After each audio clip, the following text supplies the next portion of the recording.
Hello everyone, welcome back to my channel. I'm Rebecca Keppel. There are so many different blending tools for ink blending on the market, and it can be really confusing to try and pick which one is best for you. So in today's video, I'm going to show you a few of my favorites, what I like to use them for, and what I think is great about each of them. Every crafter ink blends differently. We all have different levels of pressure that we use in our ink blending, and we all have different styles that we're trying to create. So in this video, I'm going to share some of my favorites from foam blending applicators to different types of brushes and how they all work for me, what I like to use them for, and what I think their benefits are. I hope that this will help you decide which product is best for you and the type of blending that you like to do. Be sure to stick around until the end because I'm sharing Pink & Main's Squeaky Clean Spray and Scrubber. I'm not great at cleaning my blending brushes, but these products make it super easy. So let's jump right in with the tool that I've had the longest, the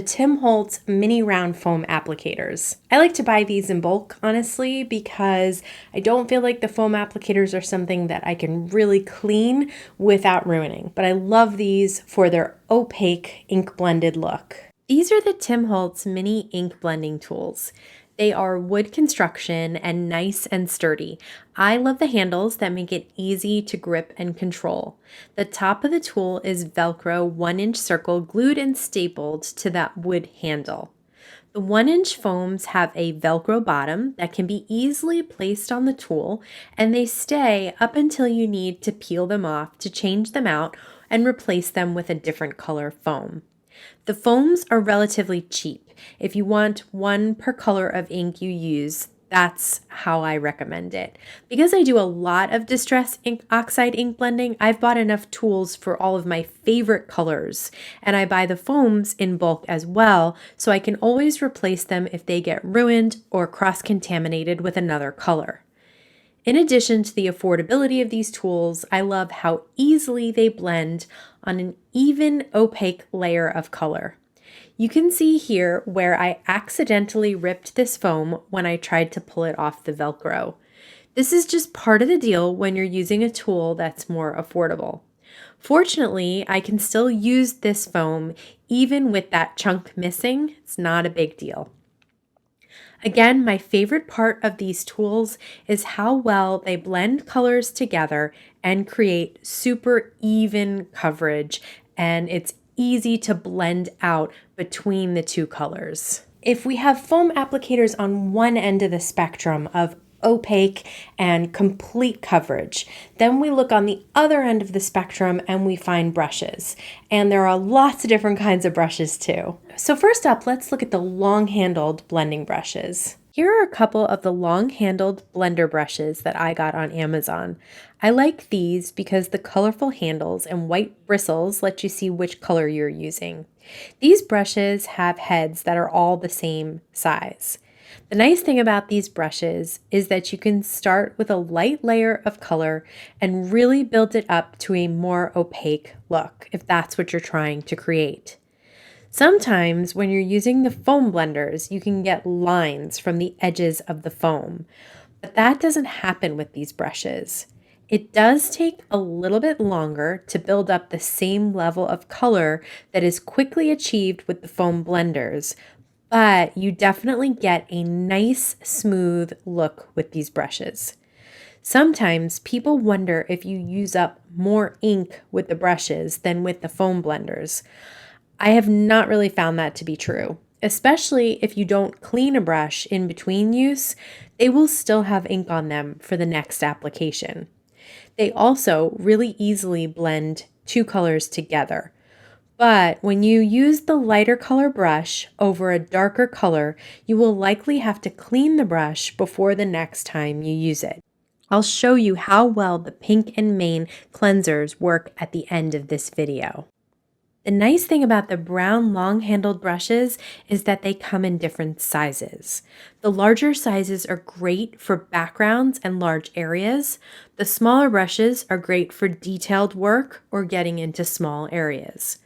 With the larger long-handled brushes, I generally grip around the brush head to get more control. Also, I tend to use a lot of pressure when I'm ink blending, and I'm a little concerned about snapping off one of the handles, although this has not happened yet.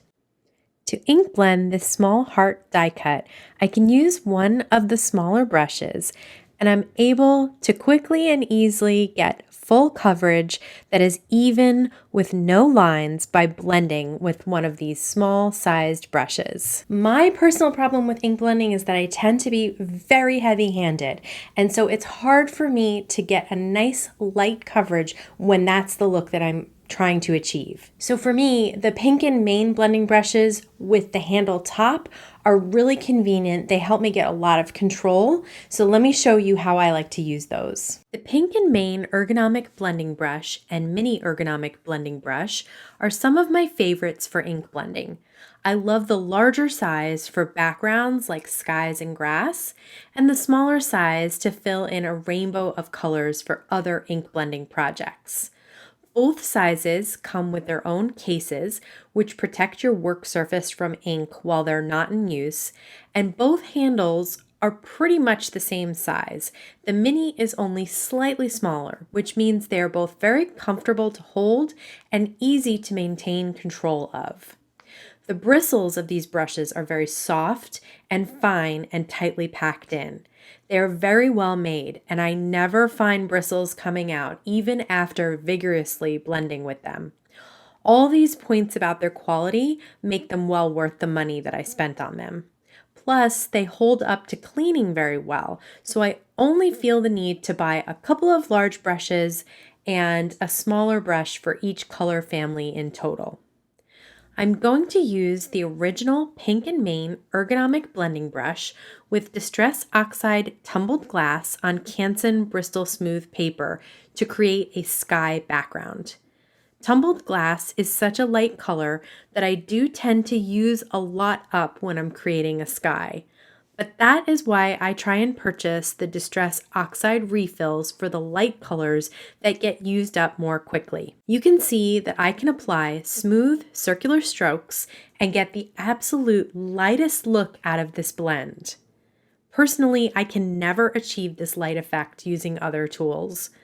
I also love the first layer of ink makes it look like the sky has some wispy clouds where the ink has less coverage.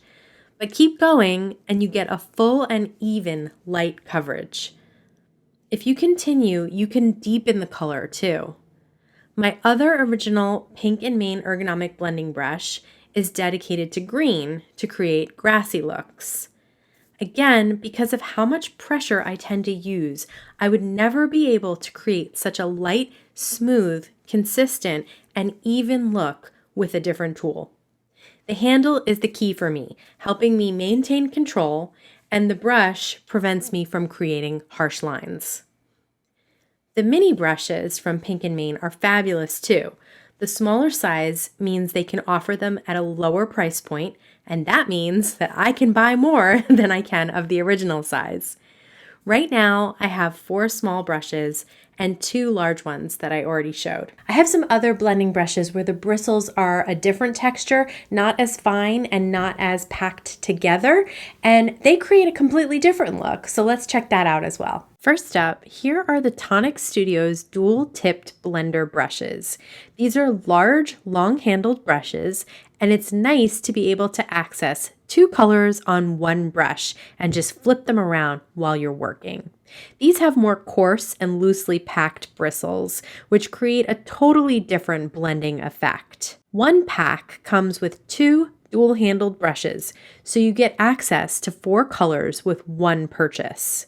Swiping them on the ink pad quickly picks up lots of color.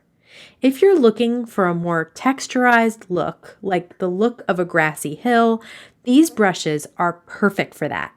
You can continue to layer on more color with these just like the others, but you still end up with a really cool textured effect that is unique to the coarse bristles.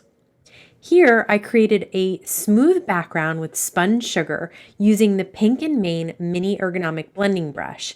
And now I'm going to use the Tonic Studios dual-handled brush with a slightly darker color to achieve a textured effect on top. With the worn lipstick, it almost creates a cotton candy thready look. Then I added a bit of picked raspberry with the same brush. I didn't feel the need to clean between these colors, and it almost creates a marbleized effect. Tim Holtz has a similar, smaller, coarse bristled brush as well. These distress blending brushes are cool because they come in these metal kind of lipstick-like containers that are easier to throw in a drawer than the larger Tonic Studios brushes. The caps protect your other supplies or work surface from stray ink. Again, I like to use bristle brushes like this for textured results. Here, I quickly apply Salty Ocean Distress Oxide ink to white cardstock to create a blue sky with some wispy clouds. This look of slightly textured and uneven coverage is actually more realistic looking for a card with a sky scene background. For labeling and organization for the pink and mane brushes, I used the blending brush to create a circle of color and then punch out a smaller circle from that to adhere on top of the brush so I can see at a glance what color I'm grabbing. For the foam blenders, I punched the circle first and then used the foam tool to blend the entire circle with Distress Oxide color. I'll link to another video up in the right-hand corner of the screen where I share how I organize my foam blending tools. For cleaning, if you just have a little ink on a brush that you want to get off, and you're going to use it in the same color family, you can probably just wipe it off on a microfiber towel, or just rub it off on a scratch piece of paper to make sure most of the ink is gone.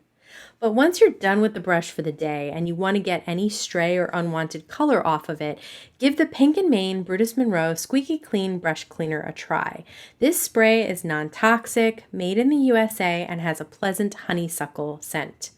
To use the spray with the scrubber, simply spray a couple of spritzes onto the scrubber and then grab the brush you want to clean. I had gotten orange on this yellow dedicated brush, so I'm going to clean off the orange ink. Simply scrub the bristles over the little shapes and bumps of the scrubber and notice how much of the orange is already coming off the brush with just a few scrubs. Then scrub the brush over a microfiber towel. Pink and Mane has some really cute pink microfiber towels, but I had already purchased a big pack from Costco because I use them for dusting and other cleaning around the house as well. Now, these bristles, especially the white ones, do get stained by the ink, so we're not going to turn it 100% white again, but I do want to get off all that orange so that I do not cross-contaminate my ink pads the next time I go to blend yellow with this brush. So I'm going to keep scrubbing with the scrubber and wiping with the towel until I'm satisfied that I'm dealing with a stain rather than excess ink. The scrubber itself can be wiped clean or even washed in the sink. There is a handle on the back if you prefer to hold it up while you clean your brushes too. I went through the same process with the mini ergonomic blending brush, and that cleaned up beautifully as well.